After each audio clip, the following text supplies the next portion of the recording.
one. Yeah, and it's a great point because you look at UOL and you say, well, these guys haven't played too much Lucian. Maybe we can take this Rumble right from the get-go. And you would say, oh, okay, if they were really trying to get this Lucian pick, or at least get one of Lucian and Rumble, they would pick it here in the first stage, but they don't. They take the Varus and the Nidalee, and it's going to be really interesting to see if that does work out for them here, because you get that AD solo laner with the Lucian, a guy who can pilot it to this effect alongside of this super top tier AP jungler in the Rumble. Things are already looking pretty good, but let's see what they go for here. They are highlighting the Lee Sin. Yeah. And they will lock it in. Just gonna go blind with this one. He's played it already once here in MSI, and I'm not shocked to see it come through once again.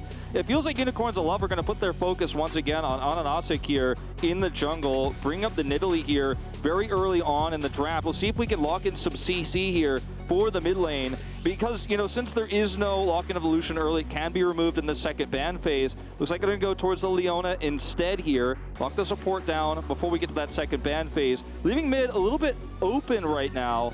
Unicorns of Love waiting to see what RNG is going to make for their first move. Yeah, you mentioned the CC. The Leona does get locked in. We've seen this lane here before. Definitely get a nice amount of priority down in that bottom side with the Varus and the Leona. And now let's see what they do go for here in the bans. Obviously, that Lucian does still stand out just a bit. Yeah. But we'll see if they would even want to go for it, especially with the Lee Sin that did get picked up here, as the Ashe is going to be the ban away from Gala this time around. So really focusing the AD carry here on the side of RNG. Yeah, removing a lot of those champions for him. He's one of the stronger players on this roster, you know. He's also kind of stepping into the shoes of Uzi a little bit here for RNG, a team that has had so much international success, just missed their first Worlds in 5 years. Last year. They're back here on this international stage in MSI, and a lot of eyes are on Gala right now. You know, a lot of people are saying that he's one of the best AD carries in LPL. Some people saying otherwise, that in fact, you know, he has really strong play, but he might not even be the next best in the region. We do see the Lucian come out, though. The Lucian is removed here. There's a lot of flexibility still with this RNG draft, the Lee Sin and the Rumble that can be flexed. Ooh, and this is going to be the Nocturne just immediately locked in, followed by a straight-up lock-in from Gala as well. He will be picking up the Kalista this time around, so...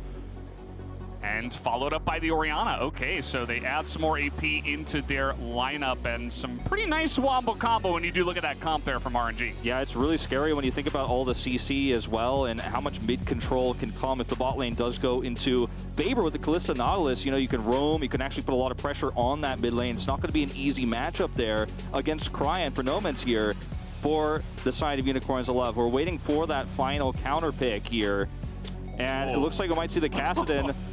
It's an old favorite for Nomanz. He is going to lock it in.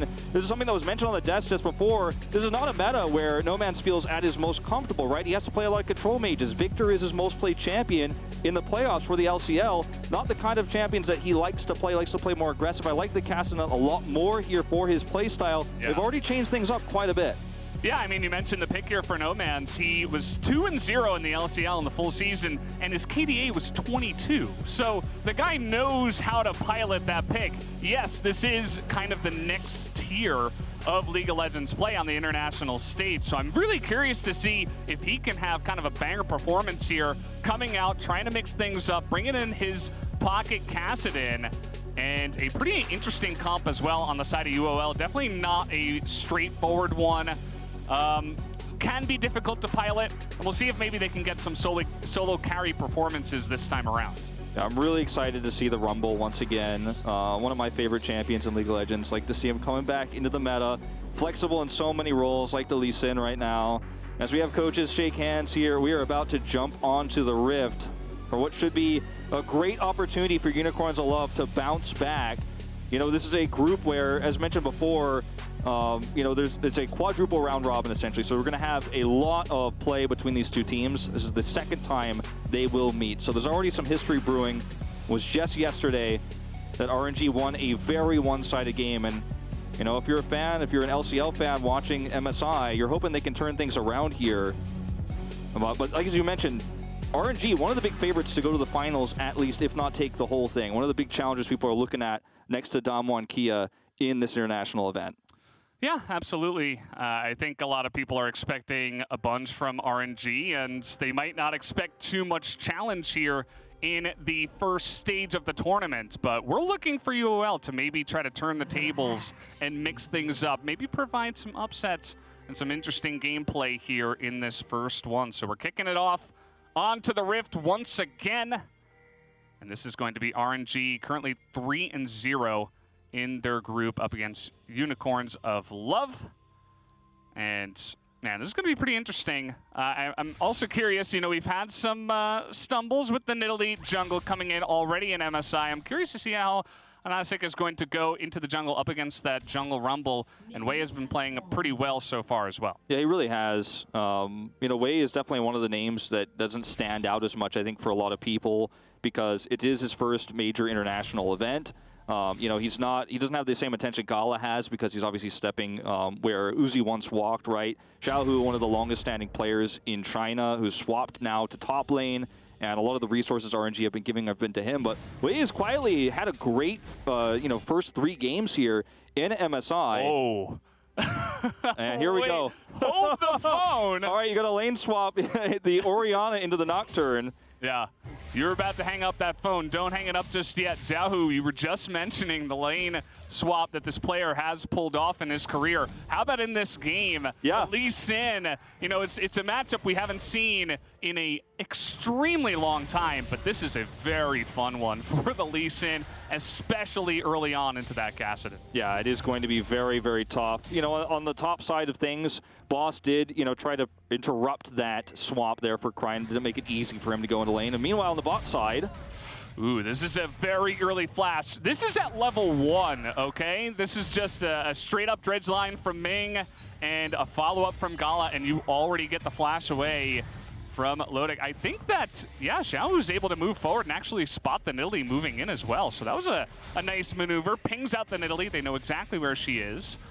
And that's just an extra boost of information, as now Unicorns of Love will do a little bit of swapping. Yeah, and when you're on the, you know, receiving end of the swap, where you actually are matching the swaps, you lose a lot of time in lane. You're going to lose a lot of experience. You may even lose a significant amount of farm. As you can see here, 6 CS up right now, currently Xiaohu, who's actually going to head bottom and look for a play. I mean, there's so much lane pressure here already. That's what Kalista is going to give you in the early game. Yeah, and this is a pretty good idea. It's very early on, so it does come with its own risks. But remember that Lodik doesn't have his flash. He's level 2 right now, and let's see what he can do with just the heal. This is just typical LPL play, going for the super early dive. They're going to get the teleport out of Boss, and they're like, yeah, so what, buddy? We're still going for the dive. This is a 4v3 under the turret, and they pick up first blood 3.5 minutes into the game. And meanwhile, on the top side of the map, look at where Cryin is. He's actually not overextended. He's able to get away. You know, you see the counter gank come through from AHaHaCiK, whose name I practiced several times saying before the broadcast today, but I still got it wrong. Sorry. I'll get it right eventually. But yeah, he's able to avoid this counter gank. He's totally fine on the top side of the map. And this was so well executed. The vision was hidden. You see the dive come through here, and Santos tries to turn things back, but RNG are just so ready to grab that kill and get out. Yeah, it's, you know, it's one thing leads to another. They get the flash early on in the lane, just the straight-up 2v2 at level 1.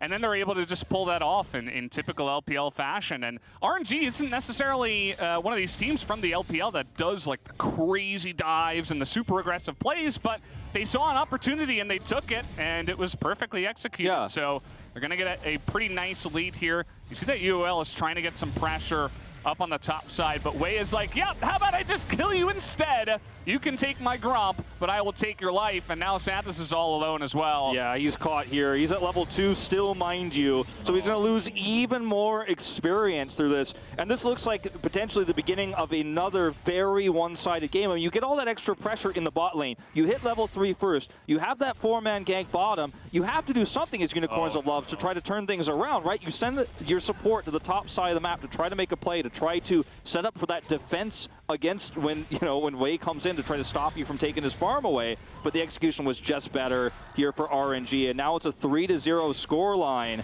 and it's a long way back for this level 2 Leona. Yeah, you know, say what you will about this matchup, but I think this is also terrifying for any team watching this. Watching RNG in their natural habitat. Xiaohu roaming on the Lee Sin once again to the bottom lane. And Santos is probably going to eat that one once again. At least they're able to trade a kill back. But RNG are not letting their foot off the gas pedal. Still looking for some extra damage. Will be the 1-for-1, but they're getting so many plates at the same time. Look at the CS difference in the bottom lane. This one is just insanely one-sided. No, I mean, you can play the more passive Orianna on the top side and have the Lee Sin come down bottom. This lane swap ends up being fantastic for them because they can be a lot more aggressive. They can look for these plays. And when you have a lane matchup that's going to be so favored to the Kalista early on, you have so many opportunities. The minions are always pushed, and they're not missing a chance here.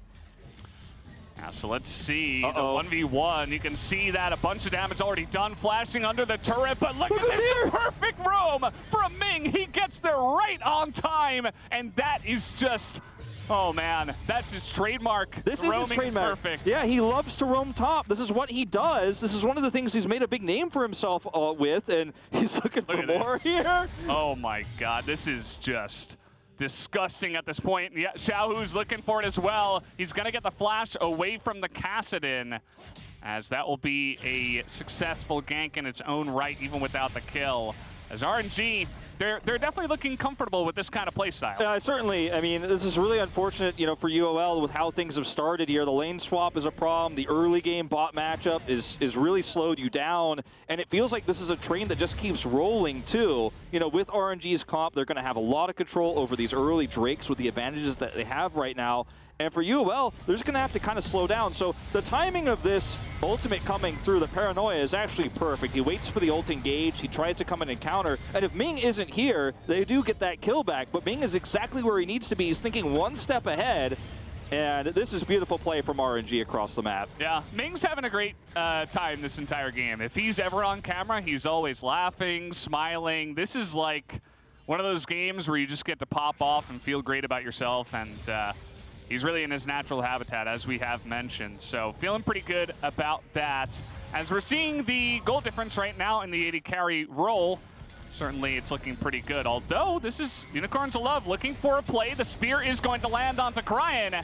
And up in the top side, the Orianna with no flash was just a sitting duck. So a nice clap back there from UOL. Yeah, Wei unfortunately not anywhere nearby to look for the counter. Meanwhile, Santa's still only level 4. Bit of a late roam here for Xiaohu. Yeah, he's back again, though. But this time around, Nomanz is here, but the kick gets the CC onto 2 of them, and the damage is just too much. As Xiaohu is just going to flash away from that one, and Nomanz can't get through the 2 bottom laners of RNG. Let's add another point to Xiaohu's score right now. 2-0-3 already at 8 minutes. Yeah, I mean, 2 of these kills going over to Ming as well in this game, who's 2-1-3. But doubling the CS right now is Gala, with how much time Lodik has spent in the fountain trying to get back to lane. Santos is 0-4-1, unfortunately, in this game. And it's a tough time, right? Look at how this is played out, too, when you do see Xiaohu end up arriving here on the Lee Sin, who could be, he's played almost like a pseudo-jungle in this case with the amount of attention he's given this bottom lane. Goes in, kicks Santos away. That's your peel gone. You go straight for Lodik. The Varus is down, make it a double, and unfortunately, Nomanz is just a little bit too late to the party. Yeah. I don't know whose performance is scarier here. Is it Xiaohu on the Lee Sin, playing mid lane basically, and roaming to the bottom side about 5 times? Or is it Ming, who's all over the map and making huge plays for his team as well? Gala's kind of left out here to dry, but it doesn't matter because he has the cleanse and he is Kalista. Doesn't even have to flash away. It almost feels calculated here as Ming and Wei are going to rotate down to try to punish. They're not able to find the kills. They're not able to be successful. But it does feel like for RNG, they're really showcasing some of the flexibility of some of the champions we have right now in this meta. No. Here we go. Well, he's got the paranoia. Tries to do a bit of damage, but he's just going to get burnt to a crisp there by the Rumble. And now it's Nomanz just running away. He's level 8 on the Kassadin. He didn't want any of this action. He wanted to sit back and scale, but that's not the way that RNG is going to let him play the game. I mean, Wei has actually just spent so much of this game looking for ganks and pressure on the map. He's 5 out of 8 in terms of kill participation right now. Only a little bit ahead of AHaHaCiK with the CS because, you know, he spent so much time around the map and so much time in these lanes. But as I was saying before, it feels like what RNG is showing us is that so many of these champions can be played anywhere. And Boss, once again. It's so funny what the Lee Sin is able to do this Nocturne, too. And there's no spell shield. See you later, Boss. That's going to be his third death this time around. Nicely set up. There's zero vision for UOL in the bottom side river, so over and over and over again, they just roam on up and get kill after kill. And this is during a Rift Herald take, so they're going to get all that extra gold as well. And this is looking like a situation for Unicorns of Love where you're going to struggle to find a way back into this game, unfortunately. For the first time, it feels like in this game, minions will crash the turret here on the bottom side, but Gala's here to pick up the pieces. He's got a massive advantage still in that CS. And when you're looking at scaling later on into this game, it's really hard to find someone on Unicorns of Love's side here who's going to be able to safely bring things back. And I'm a little bit concerned here, Valdes, about how some of these upcoming Drake fights are going to happen in Unicorn Love's favor. At least RNG doesn't have that advantage just yet. Yeah, I mean, I like that point. You look at this draft and you think maybe the Kassadin, you know, maybe we can get some Monka S's thinking about the timing when he's about to hit level 16, but I don't even know if that's going to matter too much because I think he just kind of hops in and dies against the amount of damage that RNG have, especially from this far behind.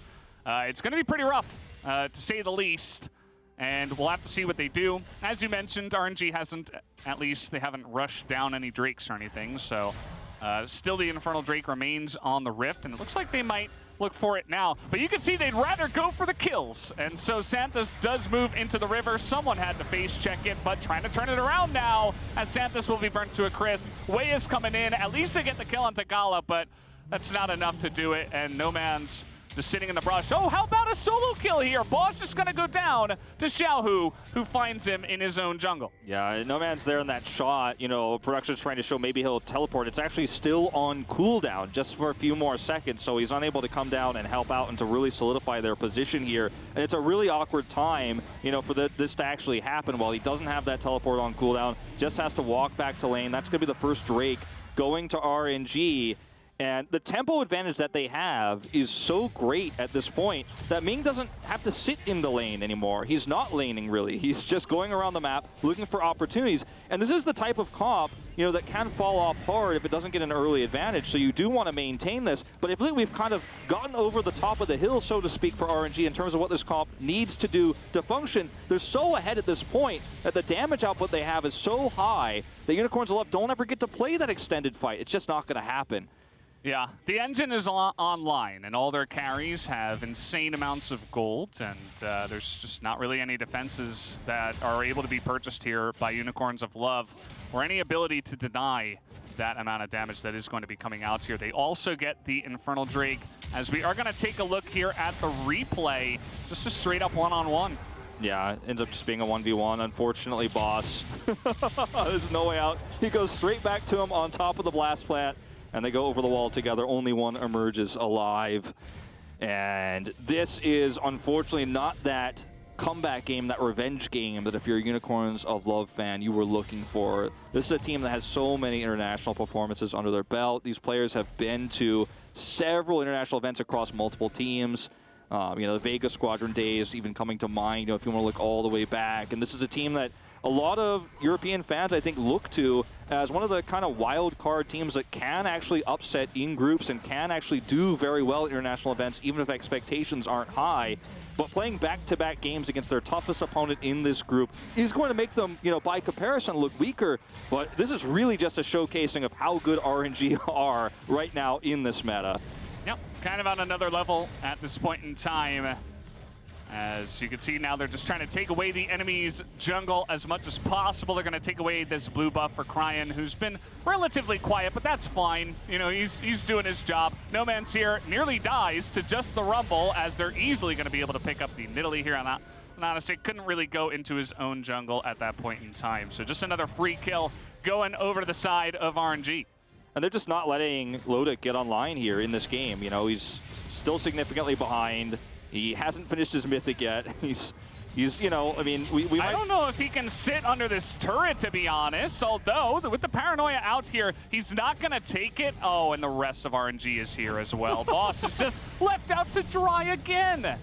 It's just not much they can do for him. It's not fair. It's not fair. But, you know, where can you get on the map here if you're Unicorns of Love? There's no Drake available at the moment. You know, they got a little bit of mid farm. You can see where Lodik is going to farm now that his turret's destroyed, is all the way back towards the red side of the map, the red side base, because he's just not able to get out anywhere on the map. And that's what this comp can do at this stage of the game, is you're kind of choked out. You're terrified. You don't have vision control. You can't be anywhere. You can't get anything on the map. So there's no way to punish these big dives by saying, okay, we're going to get a kill. We're going to get a turret on the other side of the map, when you can't be anywhere safely at any point in time if you're Unicorns of Love. All right, they're trying to make a play here. That's going to be respect shown by Cryin. Xiaohu is fighting, but he has to flash away himself as well. The Q does come in, but the flash from Nomanz, and he shuts down Xiaohu, finally picking up another kill here, and Nomanz trying to get the carry performance going here, looking for the play, and he picks up the double kill. A huge carry performance here from Nomanz, trying to make something of this game. Yeah, you can see the big grin on his face there as well. They're finally able to stop this train that is rolling forward non-stop here for RNG. It's a small victory here for Unicorns of Love, and they don't have a timing where they can grab a Drake out of this or get any sort of major objective, but it feels like it's one baby step back into this game. So we do watch this replay unfold here. A little bit greedy from Xiaohu in this case, even goes for the Q in. Well, unfortunately with Nomanz here, there was just no way they were going to be able to turn that.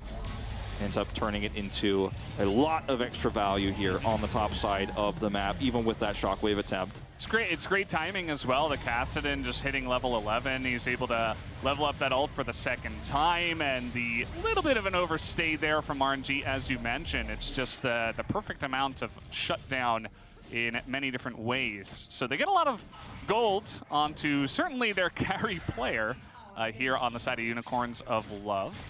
And we'll see if he can maybe pull off a super play in this one, because right now he doesn't really have too much support. But we'll have to wait and see how this game does turn out. Yeah. You know, it's a comp, too, for Unicorns of Love where, you know, if it was any other style of play that we're seeing from RNG or any other champions, you know, you're the ones who are going to be roaming around the map being aggressive like that and making those types of plays with the Nidalee, right, with the Nocturne. Oh. Speaking of aggressive.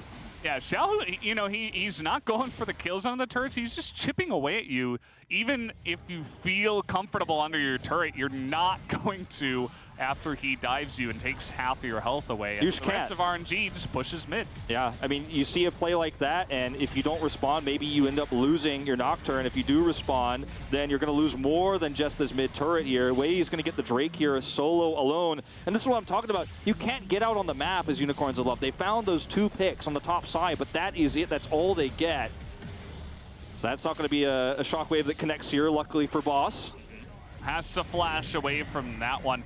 And yeah, I mean, you can see what RNG are doing. They're not giving any time for the Kassadin to get online. As the Paranoid comes in, Santos goes in looking for some kind of damage, and they do take out Cryin, but it's only Cryin alone. As Nomanz does teleport over to the bottom side. He's looking for an angle, but with the Rift Herald still up, it is going to be taken out. But RNG thinking about continuing to push. They will back away and respect Unicorns for now. And they force Nomanz back. They get his teleport here. I mean, this is a move where, you know, Nomanz is on the other side of the map, but if he doesn't come, while you have this Rift Herald pressure and you're all grouped up, you might be able to put some damage on the inhibitor turret, or maybe even find more if they don't respond. So, you know, you don't always have to play defensive against a Kassadin that's out on the map like that. You can sometimes force him to come to you. I do appreciate that Nomanz is out there trying to get that farm, trying to get that money. He's got 180 CS now. He's got his Everfrost online. His tier's nearly fully stacked. He is going to be a bigger threat later on in this game. The question is, will he ever be able to take a team fight on his terms? They're clearing away some of this vision right now, and it feels like for the first time in a long time, Unicorns of Love have a moment to breathe. Yeah, they're thinking about it. Nomanz here, he's level 11, but, you know, the cooldown on the ultimate is enough at this point. He is going to get kicked, and down he will go. As maybe if he was level 16, he could be in that spot, but not at 12. So they're just able to easily pick off the mid laner. And maybe with that, the hopes of Unicorns of Love. They're looking for more here. Santos is going to go down as well. And I would say they could run at the Baron now, but it's not even spawned, Wolf. No, not yet. It feels like we're later on in this game than we really are. A 16, or rather a 12 kills deficit here for Unicorns of Love. We're sub 20 minutes here, 10 seconds to go on that Baron.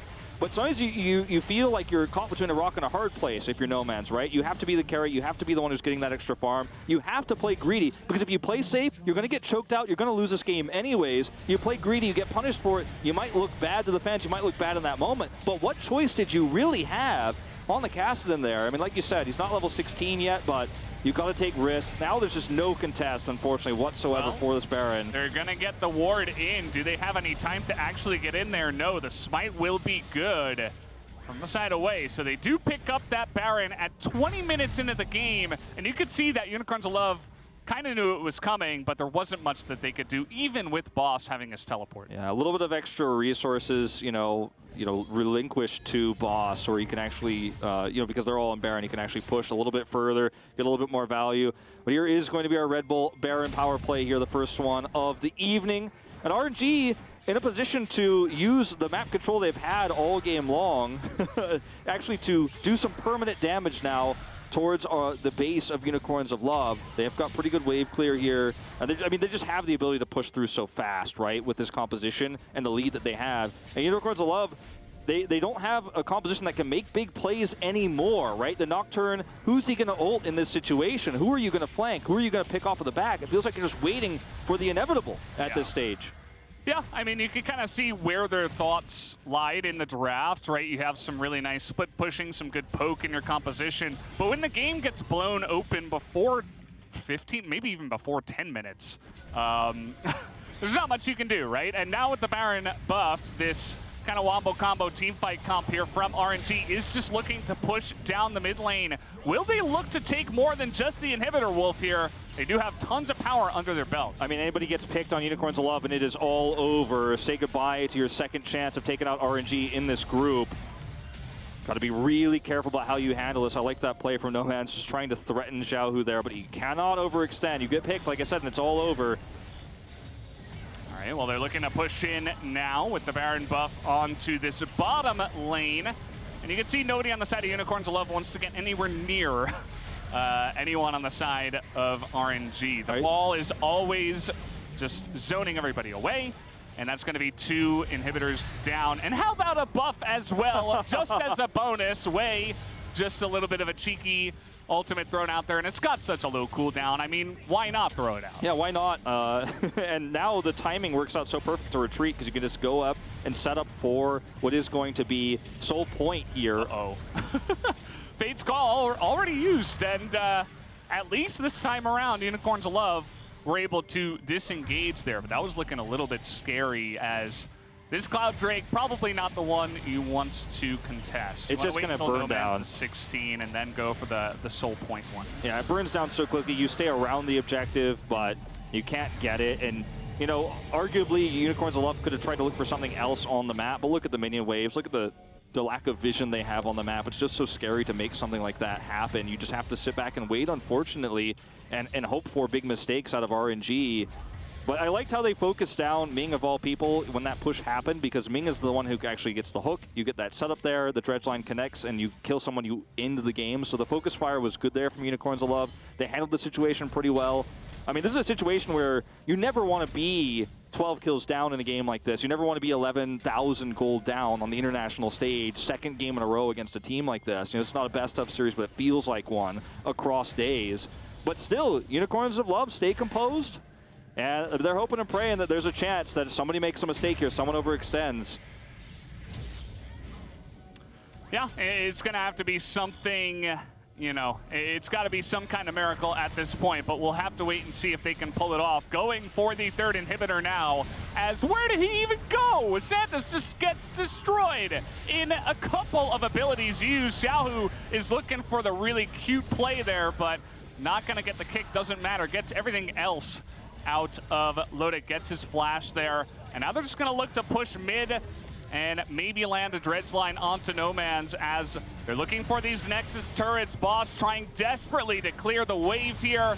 as the ultimate now will come out, the equalizer from the Rumble. RNG looking to end this game early. That is a massive shockwave. As in comes Nomanz, they're trying to turn it around here. Cryin, a little bit of a sitting duck. Boss is able to pick that one up, but you see Nomanz, he's trying to make it happen, but it doesn't look like he will be able to. And that is going to be the ace coming out from RNG, as they will take down the Nexus here in game number 1 of the night in just about 25 minutes. RNG with a dominant start to this group. This is a group you expect them to dominate. You expect them to win it without dropping a single game, given their competition here and their history. But at the same time,